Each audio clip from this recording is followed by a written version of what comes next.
All মেনা তামারর মেনা তাসা ধরম মেনা তাহা আমহ Menam অলেম আদলেরে ররেম আদলেরে ধর্মেম আদলেরে আমহম আদল।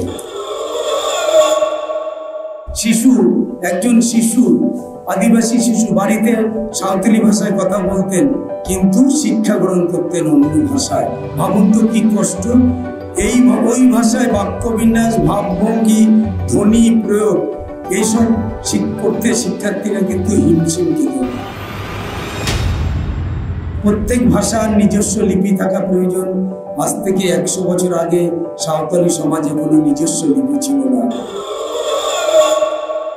তা সাধু রামচাঁদ মুর্মু সাঁওতালি ভাষা লেখার জন্য লিপি তৈরি করেছিলেন, যা মজ দাদের আঁক নামে পরিচিত, যদিও তা সর্বত্র বা বিশালভাবে ছড়িয়ে পড়েনি। 2003 সালে সাঁওতালি ভাষার সাংবিধানিক স্বীকৃতি লাভ করেছিল, আর 2008 সালে অলচিকি লিপি এপ্রিল মাসে মান্যতা পেয়েছিল। ইউনিকোড সংস্করণ 5.1 এর মুক্তির সাথে যোগ করা হয় এই Ol Chiki লিপিকে। Welcome back to Santhali Thought. আজকে আমরা সমবেত হয়েছি শহীদ সিধু কানু মেমোরিয়াল কালচারাল সোসাইটির আয়োজিত সাধু রামচাঁদ মুর্মু এবং অলচিকি ভাষা 100 বছর। মঞ্চে যারা আছেন সবাইকে শ্রদ্ধা জানাই, সামনে যারা আছেন সবাই কবি মানুষ আর বিধানদা এবং আমাদের সোমকিশোর দাদাকে আরো বেশি করে শ্রদ্ধা জানাই, যেন এরকম আঞ্চলিক ভাষার উপর আরো যেন অনুষ্ঠান তারা করেন। সাঁওতালি সাহিত্য বিকাশে সাধু রামচাঁদ মুর্মুর অবদান কেউ ভুলতে পারবেন না। সাঁওতাল সমাজে তিনি সাঁওতালি মহাকবি হিসেবে স্বীকৃত। আজীবন অক্লান্ত পরিশ্রম করে তিনি অসংখ্য গান, কবিতা রচনা করেছেন এবং সাঁওতালি সাহিত্যের শ্রীবৃদ্ধি সাধন করেছেন একই সঙ্গে। কিন্তু দুঃখের বিষয়, আর্থিক সমস্যা তার প্রচন্ড ছিল, তিনি কোনো কিছুই ছাপিয়ে যেতে পারেননি। তার সব কাজ, তার সব সাহিত্য কীর্তি পরবর্তীকালে প্রকাশ পেয়েছে। বলে না, গুণ যদি আপনার থাকে তা চাপা থাকবে না, একদিন না একদিন তা বেরিয়ে যাবে। সাধু রামচাঁদ মুর্মু এদিক থেকে আমাদের সবচাইতে বড় উদাহরণ। তিনি গান রচনা করেছেন, সুর দিয়েছেন। সে গান এক সময় এবং আজও হাটে বাজারে, মেলায়, পুজো প্রাঙ্গণে শোনা যায়। বিচ্ছিন্ন ও বিক্ষিপ্তভাবে ছড়িয়ে ছিটে থাকা আদিবাসী মানুষদের একত্র ও সংঘবদ্ধভাবে কঠোর সংগ্রামের মধ্যে দিয়ে লড়াই করে বাঁচার পথের সন্ধান তিনি দিয়ে গেছেন। তাই তো তার নাম সাঁওতাল সমাজে স্বর্ণাক্ষরে লেখা রয়েছে।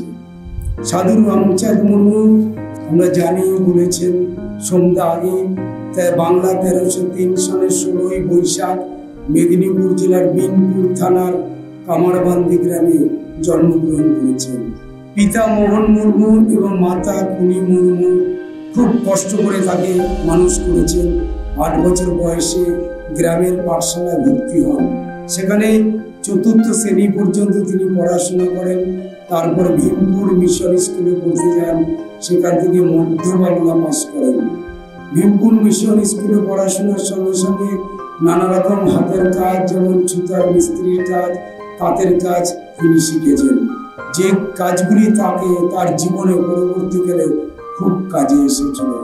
বাড়ির আর্থিক অবস্থা ভালো না থাকায় পড়াশোনায় ভালো ছাত্র হওয়া সত্ত্বেও উচ্চশিক্ষা তিনি নিতে পারেননি। বাড়ি ফিরে আর 5 জনের মতো চাষাবাদ করে জীবনযাপন শুরু করেন। তবে তখন থেকেই তিনি একটা প্রতিজ্ঞা করেছিলেন যে সমাজ সংস্কারে তিনি মন দেবেন এবং কাজ করে যাবেন। সামান্য কিছুদিনের জন্য তিনি সন্ন্যাস ব্রত নেন। এই যে তার নাম সাধু রামচাঁদ মুর্মু, এই সন্ন্যাস নেওয়ার পরেই স্থানীয় বাসিন্দারা এবং অন্যান্যরা তাকে সাধু আখ্যা দিয়েছিলেন। মা বাবার মৃত্যুর পর তিনি আরো চরম দরিদ্রের মধ্যে পড়ে যান, কিন্তু এত দরিদ্রের মধ্যেও তার মনে যে সাহিত্য সাধনা ছিল তা থেকে কিন্তু তিনি থেমে যাননি। খাওয়া পড়ার কথা তিনি চিন্তা করেননি, তিনি মন প্রাণ দিয়ে সাহিত্য চর্চা করে গেছেন। সাহিত্যের বিকাশে জাতির বিকাশ, তাই বাড়িঘর আত্মীয় স্বজন ত্যাগ করে আমরণ সাহিত্য সাধনায় নিজেকে ব্যাপৃত রাখেন। তার লেখা একটি গান আদিবাসী সমাজে খুব বিখ্যাত, তারা তো জানেন, আপনাদের একটু বলি, দেবন তেঙ্গন আদিবাসী বীর। এই গানটি একসময় পশ্চিমবঙ্গের বাইরে বিহার, উড়িষ্যা, অসমের সাঁওতালদের মুখেও শুনতে পাওয়া গেছে। এমনকি বাংলাদেশেও সেই গান ছড়িয়ে পড়েছিল, কারণ বাংলাদেশেও প্রচুর আদিবাসী সম্প্রদায় রয়েছেন, বিশেষ করে সাঁওতাল সম্প্রদায়। সমাজ ও জাতির প্রতি অকৃত্রিম ভালোবাসা ছিল বলেই তার মধ্যে দিয়ে এরকম একটি গান বেরিয়েছিল। গানটি এখন সাঁওতাল সমাজে জাতীয় সঙ্গীত রূপে গণ্য করা হয়, মান্যতা দেওয়া হয়েছে। তার সমস্ত কবিতাই ছন্দভিত্তিক, পয়ার ছন্দই বেশি। ভাষা এবং ছন্দের এত সুন্দর মিল আর কোনো সাঁওতাল কবির কবিতায় খুঁজে পাওয়া যায় কিনা সন্দেহ। এই কবি শুধু গান রচনা বা সাহিত্য রচনা করেই নিজের জীবনকে ক্ষান্ত দেননি, তিনি চেষ্টা করেছিলেন যে সাঁওতালি ভাষা, এই যে দাদা একটু আগে বলে গেলেন যে নিজের মাতৃভাষা, তারা তো বাংলা ভাষায়, যেখানে অসমে অহমিয়া ভাষায়, ঝাড়খণ্ডে হিন্দি ভাষায়, বিহারে হিন্দি ভাষায়, উড়িষ্যায় উড়িয়া ভাষায়। এই সম্পর্কে 1 মিনিট পরে আমি আসছি। এই দুঃখ করেছিলেন আরেকজন, যিনি আমাদের সাঁওতাল সম্প্রদায়ের আরও এক বড় পণ্ডিত, রঘুনাথ মুর্মু। তা সাধু রামচাঁদ মুর্মু সাঁওতালি ভাষা লেখার জন্য লিপি তৈরি করেছিলেন, যা মজ দাদের আঁক নামে পরিচিত, যদিও তা সর্বত্র বা বিশালভাবে ছড়িয়ে পড়েনি, ছড়িয়ে পড়েছিল অলচিকি ভাষা।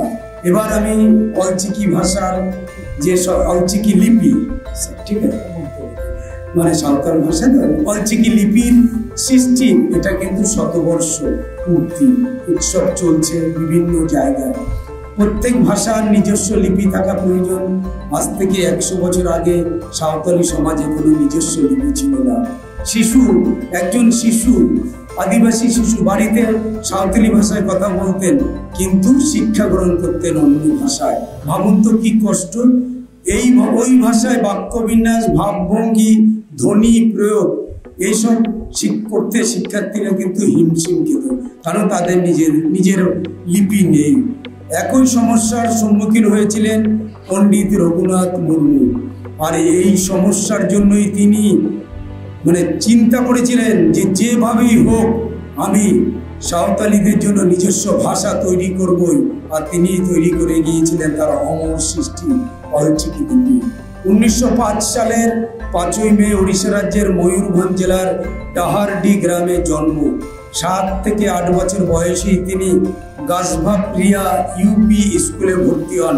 রোজ বাড়ি থেকে পায়ে হেঁটে জঙ্গলে ভরা বেটো পথ দিয়ে তিনি প্রায় 3 কিলোমিটার হেঁটে স্কুলে যেতেন।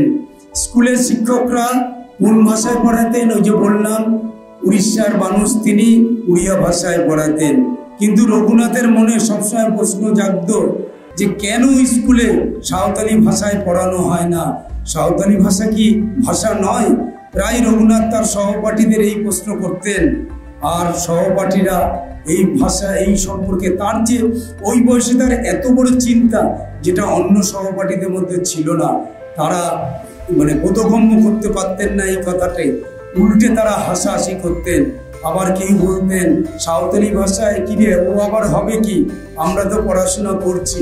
কিন্তু পণ্ডিত রঘুনাথ মুর্মু তিনি কিন্তু প্রতিজ্ঞা করলেন, না, এর একটা বিহিত করতেই হবে। পণ্ডিত রঘুনাথ মুর্মু বহরদা এমই স্কুলে ভর্তি হলেন। এবার কিছুতেই পড়ায় মন বসে না, না বুঝে পড়া মুখস্থ করাকে প্রাণহীন এবং যান্ত্রিক কষ্ট বলে তিনি মনে করতেন। এইভাবে মাতৃভাষায় পড়াশোনা করতে না পারার দুঃখ নিয়ে তিনি বড় হতে থাকলেন। 1924 সালে ম্যাট্রিক পাস করেন। একদিন মামা শ্রাবণা মুর্মুকে তিনি বললেন, জানো মামা, কিভাবে সাঁওতাল জনজাতিকে অন্যান্য জাতির মতো ঐক্যবদ্ধ ও উন্নতি করাতে পারবো আমি বুঝতে পারছি না। তখন মামা বললেন, ভাগ্নে, তুমি যখন তোমার মন থেকে এইটা বেরিয়েছে যে সাঁওতালবাসী বা সাঁওতাল ভাষার দুঃখ তুমি দুর্দশা দূর করবে, তাহলে তোমাকেই এই দায়িত্ব নিতে হবে। এই কথা শুনে রঘুনাথ বলেছিলেন, তাদের তো নিজস্ব লিপিই নেই, তাহলে তাদের ঐক্যবদ্ধ করে তাদের এগিয়ে নিয়ে যাব কিভাবে? তাই মাতৃভাষার মাধ্যমে শিক্ষার ব্যবস্থা করতে হবে। এই কারণে সাঁওতালি জাতির উন্নতি ও ঐক্যবদ্ধ সম্ভব হচ্ছে না। একটা ভাষা, একটা লিপি আমাদের পিছিয়ে দিচ্ছে। এই ভাবনায় প্রতিবাদ হয়েছে তার লেখা কবিতায়। যে আমি একটু মানে সাঁওতালি ভাষাটাই বলি, যে দাদারা বলবেন, অল মেনা তামার অর মেনা তাসা, ধরম মেনা তাহা আমহ মেনাম, অলেম আদলেরে ররেম আদলেরে, ধর্মেম আদলেরে আমহম আদল। এই কবিতার বাংলাটা যদি বলি তাহলে দিয়েছেন সাঁওতালি কবি সুবোধ হাসদা। আছে তোমার বর্ণমালা, আছে তোমার ভাষা, আছে তোমার ধর্ম, জীবনেরই আশা। হারিয়ে গেলে ভাষা তোমার, হারিয়ে গেলে ভাষা তোমার, হারিয়ে গেলে বর্ণ, নিজেই তুমি হারিয়ে যাবে ধর্ম। 1925 সালে তিনি সেদিন রাত চেষ্টা করে অলচিকি লিপির ছক তৈরি করলেন। দীর্ঘ 12 বছর ধরে নিরলস পরীক্ষা নিরীক্ষা করে এই লিপির চূড়ান্ত রূপদান করলেন। আর একটুখানি বলে আমার বক্তব্য শেষ করব। 2003 সালে সাঁওতালি ভাষার সাংবিধানিক স্বীকৃতি লাভ করেছিল। আর 2008 সালে অলচিকি লিপি এপ্রিল মাসে মান্যতা পেয়েছিল ইউনিকোড সংস্করণ 5.1 এর মুক্তির সাথে যোগ করা হয় এই অলচিকি লিপিকে। 2011 সালে আমাদের রাজ্যে মানে বাংলায় সাঁওতালিকে দ্বিতীয় ভাষার মর্যাদা দেওয়া হয়। তবু একটা সমস্যা থেকে গিয়েছিল যে এই মাতৃভাষায় অলচিকি ভাষায় শিক্ষাদানের পরেও কিন্তু একটা সমস্যা থেকেই গিয়েছিল। যে সমস্যার কথা আমাদের দাদা একটু আগে বলেছেন, এই সমস্যা আজও রয়েছে। আরও সাঁওতালি অলচিকি ভাষা নিয়ে এগোতে হবে। আমি মনে করি যে কোনো ভাষায় যদি চাকরির ব্যবস্থাটা না থাকে সরকারি ক্ষেত্রে বা বেসরকারি ক্ষেত্রে, তাহলেও এগুলো একটু মুশকিল। তাই অলচিকি ভাষাতে মানে চাকরির ব্যবস্থা করতে হবে, যাতে ছেলেমেয়েরা পড়াশোনা করে এই ভাষাতে চাকরি পেতে পারে। তাহলে দেখবেন আগ্রহ বাড়বে এবং এই ভাষার আরো সমৃদ্ধি হবে। যদিও আনুষঙ্গিক আরো অন্যান্য ব্যাপার জড়িয়ে থাকে। আর 2011 সালে এটা বলেছি 2019 সাল থেকে অলচিকি ভাষায় পঠন পাঠন শুরু হয়েছিল। সাধু রামচাঁদ মুর্মুর মানে অবদানকে স্বীকৃতি দেওয়ার জন্য আমাদের এই বাংলায় তার নামে একটি বিশ্ববিদ্যালয় তৈরি করা হয়েছে। অবশ্যই এটি আগে ঝাড়গ্রাম বিশ্ববিদ্যালয় নামে পরিচিত ছিল। এই সরকার ক্ষমতায় এসে 2017 সাল থেকে এই বিদ্যালয়টি সাধু রামচাঁদ মুর্মুর নামে করেছেন। 27 একর জমির উপর ঝাড়গ্রামে এটি অবস্থিত। আর সাধু রামচাঁদ মুর্মু, পণ্ডিত রঘুনাথ মুর্মু, তাদের কর্মপ্রচেষ্টা যেন আগামী দিনে আরো ব্যাপকভাবে সাঁওতালি সম্প্রদায় আদিবাসী মানুষদের মধ্যে ছড়িয়ে পড়ে, এই প্রত্যাশা করে আমার সংক্ষিপ্ত বক্তব্য শেষ করার আগে আবারও মঞ্চে যারা আছেন শ্রদ্ধা জানাই, সামনে যারা আছে সকলকে, সোমকৃষ্ণ এবং বিধানদাকে আলাদাভাবে বিশেষ করে শ্রদ্ধা জানাই। ধন্যবাদ সদ্য স্বপন কুমার দাস মহাশয়কে। আর আমি সোমদাকে বলবো, যদি এরকম সেমিনার যদি আমরা পশ্চিমবঙ্গে বছরে 4 থেকে 5টা করতে পারি, তাহলে কিন্তু আমরা এই অলচিকি লিপির যে 100 বছর হয়ে গেল, অথচ কেন সমস্ত আদিবাসী ছেলেমেয়েদের মধ্যে এই লিপিতে তারা রপ্ত করতে পারছে না, যদি আমরা আরো বেশি করে আলোচনা করতে পারি, তাহলে বোধহয় কাজটা এগোবে। আর আমরা আরো 2-3টে ভাষাকে নিয়ে ওই কাজটা করছি। আমি একটু আগেই বললাম যে রাভা ভাষা, টোটো ভাষা, এগুলোকে নিয়েও আমরা ছোট ছোট করে কাজ করছি। উত্তরবঙ্গে আমরা যখন যাচ্ছি, আবার আমরা এই আগামী 14ই জুলাই যাব, সেপ্টেম্বরের মাঝামাঝিতেও আমরা জলপাইগুড়ি যাব, আবার আমরা ডিসেম্বরে যাব আলিপুরদুয়ারে। আমাদের অনেকগুলো কর্মসূচি চলছে। ফলে এগুলো যদি আপনারা আমাদের সঙ্গে একসঙ্গে কাজ করতে পারি, তাহলে বোধহয় আমাদের কাজটা অনেকটা এগিয়ে নিয়ে যেতে পারবো। আমরা স্বপনদার বক্তব্যে আমরা সমৃদ্ধ হলাম যে তার নামে কোথায় বিশ্ববিদ্যালয়ে, কোথায় চালু হয়েছিল, এসব বিষয়গুলো। আর এগুলো যদি না জানতে পারি তাহলে বোধহয় আমাদের অনেক কিছুই এই সাহিত্যের অসম্পূর্ণ থেকে যাবে।